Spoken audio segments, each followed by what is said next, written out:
Dar lectura textual, como dice la Escritura, con respecto a ese suceso, pero siempre he pensado que es más amigable y es más entendible ver que escuchar. Porque muchas veces estamos escuchando algo, pero nuestra mente también está en otro lugar y nuestra vista está observando otra situación y se pierde parte a veces de lo que uno quiere hablar, de lo que quiere explicar o quiere contar o relatar. Por eso este video, y todos pusimos mucha atención, de ver un suceso ahí de un hombre no cristiano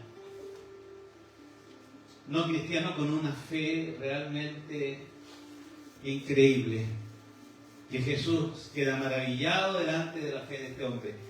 Quiero que me acompañen lo que dice precisamente Mateo, en el capítulo 8. Es un relato que lo escribe Lucas y también lo escribe Mateo. Lucas hace el mismo relato. Este suceso acontece poco después de haber estado Cristo entregando las bienaventuranzas. Desde el capítulo 5 en adelante están los registros de la bienaventuranza que el Señor entrega a la gente, en realidad, a su gente, pero mucha multitud escuchando también estas doctrinas, estas enseñanzas, que sería bueno que las pudiéramos algún día volver a repasar, ¿cierto? ¿Amén? Amén. Amén. Y después de esto, después de haber hecho un acto maravilloso también de sanidad sobre un leproso, aparece este cuadro donde Jesús entra en Capernaum después de haber estado en esas enseñanzas y se le acerca a este soldado, este centurión, este hombre con autoridad, y que va donde Jesús con una fe tremenda, hermanos, que él mismo declara: a mí me basta que tú digas la palabra, no es necesario que entres en mi casa, no soy digno que entres ahí. Claro, porque el niño que en un principio dice que era su criado, al final confiesa delante del Señor que es su hijo. No vamos a entrar en ese detalle, pero no es menor que lo haya registrado la Escritura. ¿Por qué? Porque tenemos que confesar delante de Dios también nuestras faltas para que el milagro que estamos nosotros rogándole al Señor, presentando al Señor, se lleve a efecto. No podemos tener nada oculto. Amén. Amén. Amén. Dice el libro de Mateo en el capítulo 8 del verso 5 al 10 y después el 13. Dice: entrando Jesús en Capernaum, vino a él un centurión rogándole y diciendo: Señor, mi criado está postrado en casa, paralítico, gravemente atormentado. Y Jesús le dijo: yo iré y le sanaré. Respondió el centurión y dijo: Señor, no soy digno de que entre bajo mi techo. Solamente di la palabra y mi criado sanará. Porque también yo soy hombre bajo autoridad y tengo bajo mis órdenes soldados, y digo a este: va, ve y va, y al otro: ven y viene, y a mi siervo: hace esto, y lo hace. Al oírlo Jesús se maravilló y dijo a los que le seguían: de cierto os digo que ni aún en Israel he hallado tanta fe. Verso 13 dice: entonces Jesús dijo al centurión: ve, y como creíste te sea hecho. Y su criado fue sanado en aquella misma hora. ¿Cuántas veces nosotros hemos tenido peticiones delante del Señor de manera personal para nuestro beneficio? Pero qué importante es cuando uno tiene esa oración intercesora para las demás personas, para otras personas que no conocemos. En el devocional el hermano Rodrigo nos estaba hablando cómo en Pakistán tienen a mucha gente esclavizada, con trabajos forzados, que ni siquiera son para remuneración de ellos. Muchas veces les pagan solamente con una pobre comida y un alojamiento en el suelo. O en China, como la iglesia es perseguida y los obligan a cantar antes de sus cultos canciones, himnos comunistas, o en India, donde hay tanta idolatría, y donde se me va el nombre del otro país, donde matan más de 30 personas diarias, en Nigeria. Veíamos estos antecedentes y orábamos por ellos a la distancia. Nadie sabe, hermanos, si en estos instantes hay gente que está siendo liberada, sanada, porque un grupo pequeño en la ciudad de Valdivia, en un país llamado Chile, dobló sus rodillas e intercedió por ellos. Qué importante es, hermano, que desarrollemos nuestra fe para con los demás. Y en relación a este suceso que relata Mateo, en este pasaje podemos ver nosotros, y realmente nos deben enseñar, cualidades de un hombre que ni siquiera era judío. Era un hombre que, al igual que Saulo, era perseguidor de los cristianos. En aquel entonces también el Imperio Romano mataba a los cristianos, los crucificaba, los echaba al circo para que los leones se los comiesen, los quemaban como antorchas para iluminar las calles, hermanos. Desde todo el tiempo ha habido una persecución para poder acallar, enmudecer el Evangelio. Pero la palabra dice que todo pasará, mas la palabra permanecerá para siempre. Amén. Y eso es lo que nos debe de sostener a nosotros, esa fe. Y este hombre nos da un ejemplo a nosotros cómo actuar delante de una petición que tenemos para con el Señor. ¿Cuántos tienen una petición delante del Señor? A ver, quiero ver su manito. Hay varios que tienen, todos en realidad tienen una petición delante del Señor. Y Él aquí nos da un ejemplo, qué actitud tener ante una petición que presentamos al Señor. Y hoy día lo vamos a hacer. Hoy día Dios nos da la oportunidad de también realizar este acto de fe. Pero tenemos que tener una actitud. Ante un milagro debemos de prepararlo primero nuestro corazón. Queremos ver un milagro, tenemos una petición. Tú tienes una petición, quieres ver un milagro en tu vida, prepara tu corazón. Y este es el momento de preparar tu corazón. Prepáralo con fe, con humildad. Como el romano. Él le dijo, yo no soy digno que vayas a mi hogar. Él se inclinó delante de él y le dijo, Señor, yo no sé si usted toma ese detalle que es importante. Es como cuando Saulo, ¿cierto?, es derribada por esa luz que lo cegó. Es lo primero que le dice, Señor, ¿qué quieres que yo haga? Señor. Y nosotros que estamos acá, que nos decimos ser cristianos, muchas veces ignoramos o descuidamos esta relación con nuestro Señor. Por eso esta mañana yo quiero que con humildad y con fe tomemos este mensaje para nosotros hoy día. Y lo podamos llevar a la práctica con humildad, como lo hizo este centurión frente a nuestro Señor Jesucristo. Y además vamos a ver esta mañana qué es lo que provoca en nuestra vida una fe verdadera. ¿Se recuerdan? En uno de los conversatorios la hermana Paola nos habló sobre la fe fingida? Espero que ninguno de nosotros acá tenga una fe fingida, sino que sea una verdadera y auténtica fe, una fe verdadera, entendiendo que la palabra tiene poder. Tenemos que tener fe primero en eso, que la palabra tiene poder, que la palabra tiene autoridad. Cristo es la palabra, hermanos queridos. La palabra tiene autoridad y la palabra acciona conforme a nuestra fe. Por eso Él le dice, conforme a tu fe, a lo que tú crees será hecho. Entonces, hermanos queridos, ¿por qué no se ha hecho en tu vida aquello? Puede que tu fe no esté funcionando, puede que tu fe no sea la que el Señor quiere que tengas. Conforme a tu fe será hecho. Y al final la palabra cumple su propósito. El niño fue sano. Y no solamente eso, no sé si se percataron de un detalle. Él entró y aquello que para él era sagrado, pero era pagano, lo desechó. Y su esposa miró y su sonrisa y su cara lo dijo todo. ¿Cuánto tiempo he estado esperando esto? ¿Cuánto tiempo familias nuestras han estado esperando eso? O nosotros esperando de nuestra familia aquello. Que apaguen las velas.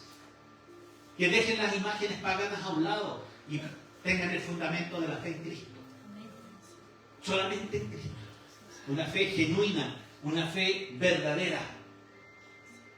El Salmo 148 dice, 5, alaben el nombre de Jehová, porque Él mandó y fueron creadas. La palabra del Señor tiene autoridad. Si no es cosa que usted vaya al libro de Génesis, en el primer capítulo, en los primeros versos, vemos cómo Dios crea a través de la palabra. El poder y la autoridad. Y dijo Dios, sea la luz, y la luz no se escondió. La luz fue, dice la Escritura. Sean los cielos y la tierra, sean los mares, todo fue hecho conforme a como Él lo iba declarando, la palabra. Todo lo que Él dice se va a cumplir, hermano. Si Él ha hablado en tu vida, te lo por seguro que se va a cumplir. Pero tienes que tener fe y tienes que tener actitudes para que aquello pueda ocurrir. Puedes tener fe, pero si no tienes tu actitud que Él quiere que tengas, se va a demorar más.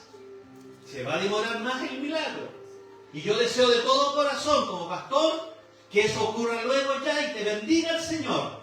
Y abra los cielos y abra las ventanas de los cielos y derrame la bendición sobre ustedes hasta que sobreabunde. Amén. Y no solamente hablo de lo económico, sino también de lo espiritual. Que se abran los cielos. Y en este suceso, queridos hermanos, los amigos del centurión gozaban de muchos más privilegios que él. Por eso es que él dice, tú no tienes que venir, yo creo en ti, solo di la palabra solamente. Los judíos andaban con él, caminaban con él, lo seguían, lo llevaban a su casa para que sane a su suegra, en el caso de Pedro, ¿cierto? Pero este hombre tenía tanta fe que sabía y conocía que el Señor podía sanar, no solamente de manera presencial, sino también desde donde Él estuviese. ¿Por qué? Porque Él es Dios. Él es Dios, hermano, no se te olvide, Él es Dios. Y Él no cambia, Él no se muda. Su poder no ha cambiado. Su poder es el mismo hoy, todos los siglos. El romano sabía que el Señor tenía autoridad. Lo sabía. Probablemente en algunas oportunidades él miraba desde lejos cómo él sanó a un leproso, cómo dio vista a un ciego. Lo miraba y tenía ese problema en casa. Pero había una barrera. No tenía la fe. Porque el romano tiene la fe en ese acto. Creyó en el Señor y ahí su vida cambió. El romano sabía que el Señor tenía poder para sanar aún a la distancia.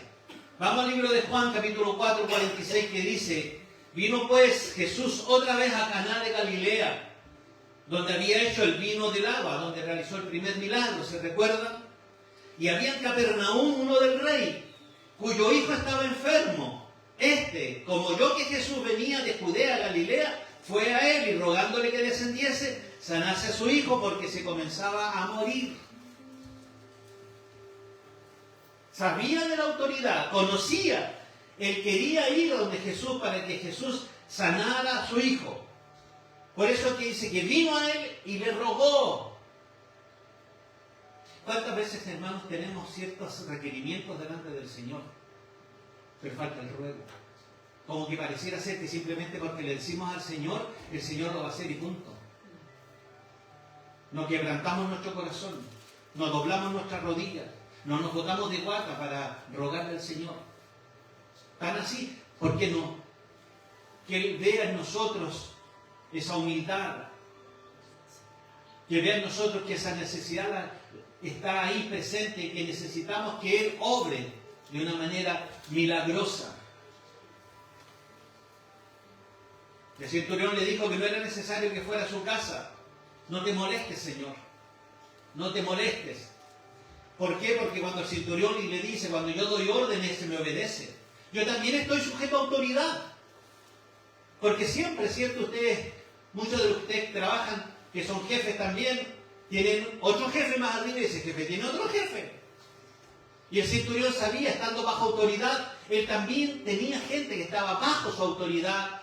Y le dice, Señor, yo reconozco tu autoridad. ¿Por qué? Porque yo tengo orden a gente a cargo mío y si le digo a este anda y él va, hace esto y lo hace. Por lo tanto, él sabía que tenía autoridad.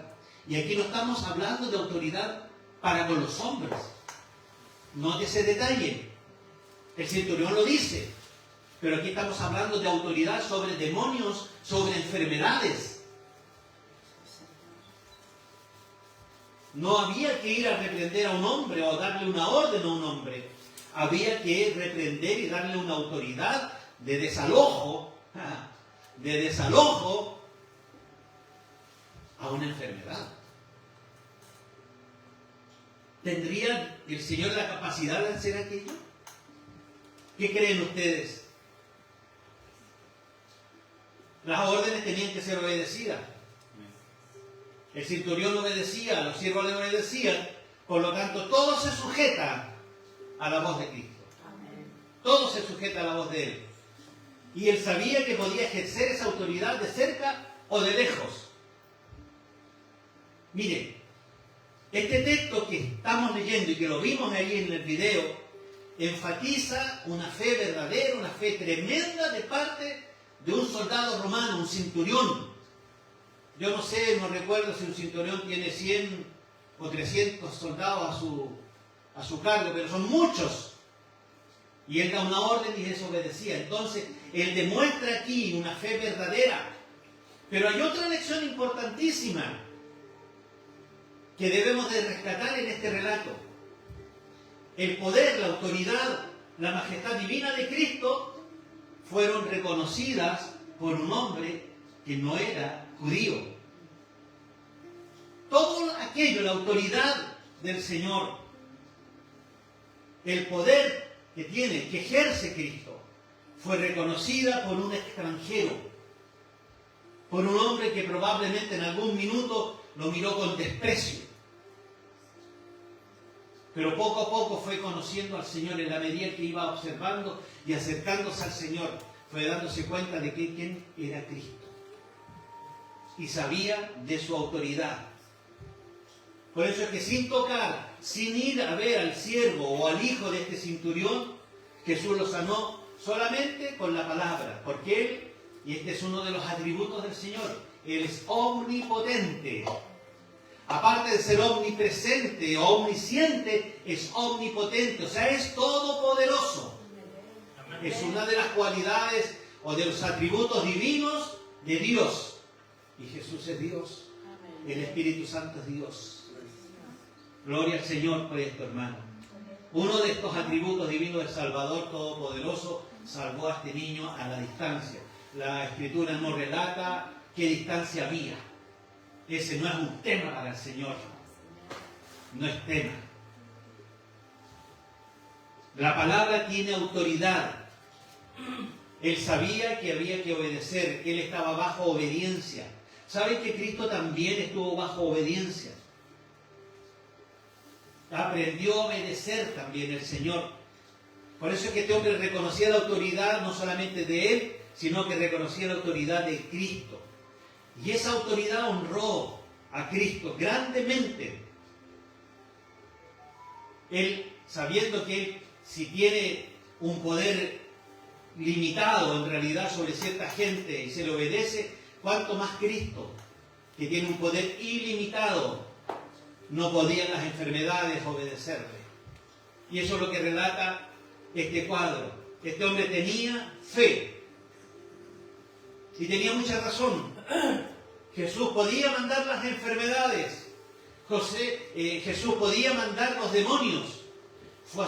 Jesús podía mandar el tiempo, las olas, el mar. ¿Se recuerdan de los hechos, de los sucesos? Cuando el Señor le ordena al leproso que sea limpio, sus carnes se emblanquecieron. Cuando el Señor le ordena a los demonios del joven gadareno, estaba endemoniado y Él le ordena que salgan de él. Cuando Él calma la tempestad ante los discípulos que estaban desesperados porque había tempestad y podían morir, Él calma las olas y el viento. Y viene bonanza sobre el lugar, ahí en el mar de Galilea. Podía resucitar. ¿Se recuerdan de la hija de Jairo? Él lo va a buscar a petición de ella. Y el Señor a la distancia ya probablemente venía con ese pensamiento. La niña ya estaba muerta, pero Él le dice, levántate. Nadie puede quedar indiferente ante la palabra del Señor. Tiene autoridad, hermano, la palabra. Y esta palabra que estamos hoy día escuchando debe de ejercer autoridad sobre nuestras vidas. Por eso digo que esta palabra tomémosla para nosotros hoy día. Empoderámonos de esta palabra, hagamos nuestra esta palabra. Nadie puede quedar ajeno. Si el Señor dice, haz esto, ¿qué es lo que hay que hacer? Obedecer. Si el Señor te dice esta mañana, haz aquello en mi nombre, obedece. No quedemos indiferentes ante la palabra del Señor. Y el que no obedece a Cristo, hermano, no obedece al Evangelio. Tan sencillo como eso. No obedece al Evangelio. ¿Por qué? Porque no tiene fe en Cristo. Si no obedece al Señor es porque no tiene fe en Él. En eso, ¿cierto?, vemos una evidencia. Y el centurión en este relato nos muestra claramente la relación verdadera, la autoridad de Cristo y el someterse a Él, la sumisión al Señor. Si bien es cierto, Él reconocía que Cristo tenía autoridad, como Él lo declara y lo dice, si yo le digo a los míos, haz esto y lo hacen, vayan allá y allá van, Él siempre enfatizó que es necesario obedecer. Porque Él obedeció. Él tenía muy claro el sistema de que si el Señor hablaba la palabra, el niño iba a ser sano. Él le dice, va, ve, conforme a tu fe será hecho. Él obedeció. Él obedeció y fue hasta su hogar y se encuentra con este cuadro maravilloso donde su hijo está sano. Cuando dije que el Señor aprendió a obedecer, el libro de los Hebreos, en el capítulo 5, versos 8 y 9, dice, y aunque era hijo, está hablando de Cristo, y aunque era hijo, por lo que padeció, aprendió la obediencia. Recordemos el cuadro cuando el Señor está en el huerto, orando, sabiendo que se le viene algo doloroso, algo tremendo. Él ora y le dice al Padre, si es posible, me gustaría no pasar por esta situación. Pero ¿qué voy a hacer? Te voy a obedecer. Sea hecho conforme a tu voluntad, no a la mía. Entonces él aprendió ante un cuadro dantesco, porque no es menor lo que iba a pasar, a obedecer, a ser obediente ante la orden del Señor. El 9 dice, y habiendo sido perfeccionado, vino a ser autor de eterna salvación para todos los que le obedecen. Entonces tenemos que obedecer, hermanos queridos. Si queremos nuestra participación y nuestra parte en aquello, tenemos que obedecer. A mí me impresiona cuando el relato dice que Cristo se maravilló de ver tanta fe en este centurión.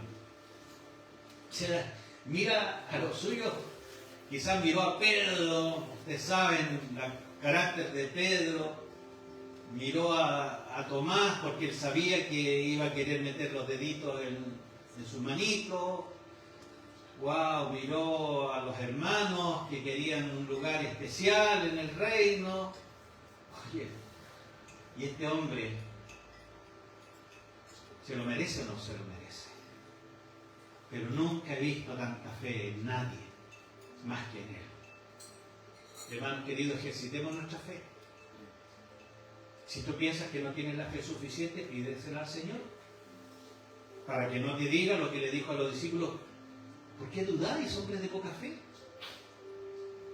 ¿Qué es lo que le pasó a Pedro cuando caminó sobre las aguas? Dudó. Y su fe fue quebrada. Se hundió. Para que eso no suceda en tu vida, ejercita tu fe. Dile: Señor, yo necesito fe. La Biblia también relata otro acontecimiento cuando el Señor también se maravilla. Y es cuando en su pueblo no pudo realizar milagros. Y a causa de esa gente Él se maravilla de tanta incredulidad. Por un lado se maravilla por tanta fe, pero por otro lado también existe el lado B, de los que no creen, de los que todo lo cuestionan, que esperan ver resultados y después ver creer. Yo primero veo y después creo. No, la fe me dice: yo primero creo y después veo. Y eso es lo que le agrada al corazón de Dios, que actuemos por fe, que crucemos en fe. Hombres y mujeres que ya lo hemos hablado en sermones anteriores, cómo su fe actuó de una manera que nos da lecciones, cruzando el mar, cruzando un río, cómo la fe provocó en aquellos que llegasen a ser el pueblo escogido de Dios. Pero a veces estamos tan acostumbrados, hermanos, que nos olvidamos y tomamos la fe como algo singular, sin mayor importancia, cuando es lo fundamental. Porque esa es la fe que la que nos tiene en pie, esperando aquello que no vemos, pero que sabemos que llegará, hermanos. Que será el día en que estemos a los pies de Cristo. También por una eternidad. ¿Quieres aumentar tu fe? Pon atención a la palabra, porque la fe viene por el oír. Romanos 10:17 lo dice. La fe viene por el oír. Y es el oír la palabra de Dios.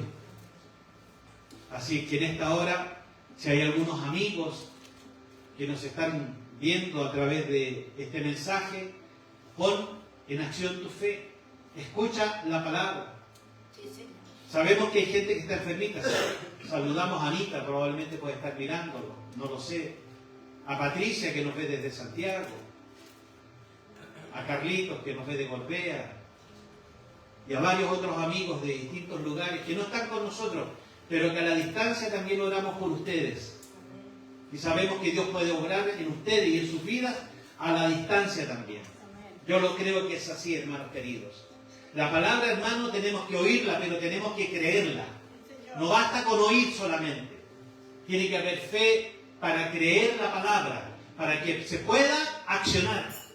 Porque si no, simplemente va a ser algo que escuchamos, pero que no va a provocar más allá, porque no creemos. Y la incredulidad es enemigo de la fe. Es enemigo de la fe. La fe, hermano, tiene que accionar sobre nosotros, sobre nuestra vida. Hay otro relato que los quiero llevar en el libro de Mateo, capítulo 15, verso 21 al 28. Dice: luego Jesús salió de Galilea y se dirigió al norte, a la región de Tiro y de Sidón. Y de Sidón, una mujer de los gentiles, otro gentil, no cristiana, no judía, que vivía allí, se le acercó y le rogó: ten misericordia de mí, oh Señor, hijo de David. Conocía, como muchos conocen las Escrituras, pero son gentiles, no creen a la palabra, no han aceptado al Señor.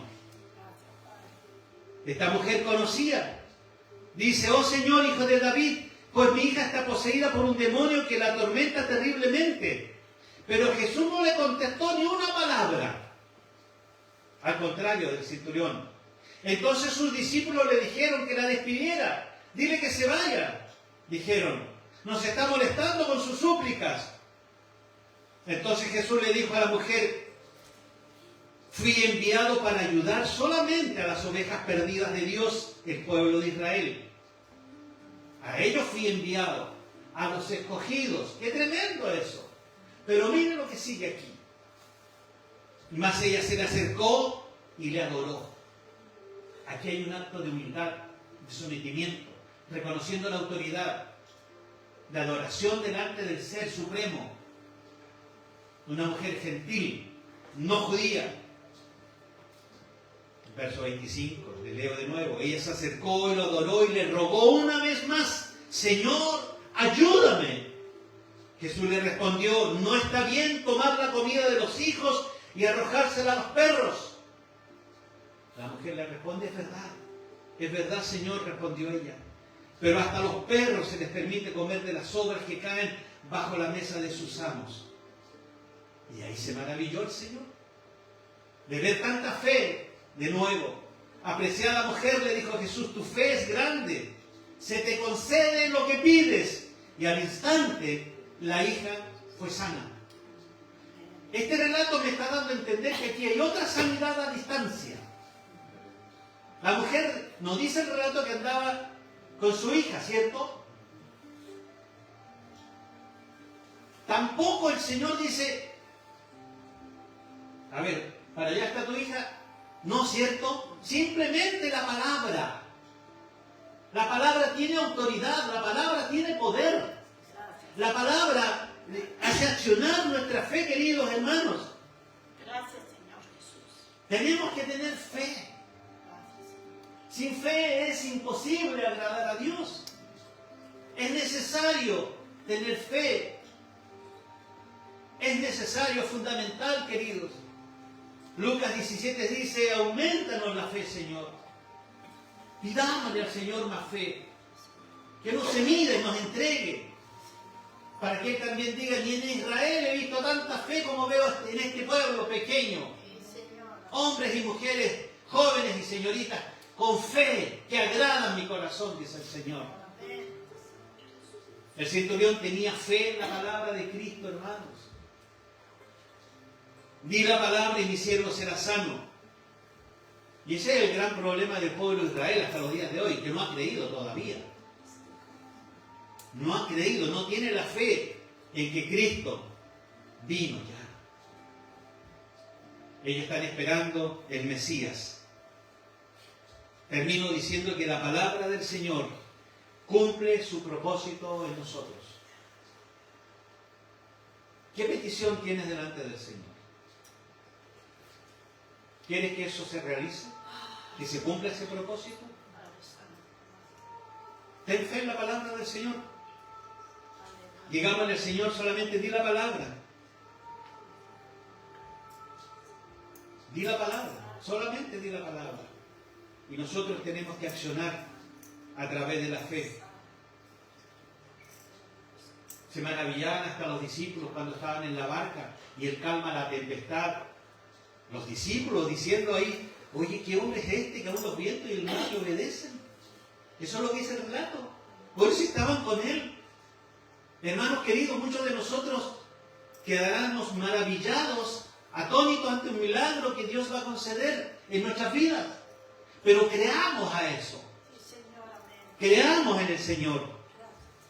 Insisto, el Señor cumple sus promesas. Amén. Se hablaba también sobre que el Señor no contrae deudas con nadie. ¿Cierto? Porque si tú bendices al necesitado, le estás prestando a Dios. Y Él te lo devolverá. Él paga bien. Él no espera la quincena. Y ahí estábamos esperando la quincena. No, Él paga todos los días y a cada rato. Eso es maravilloso, hermanos queridos. Gracias, Jesús de Nazaret.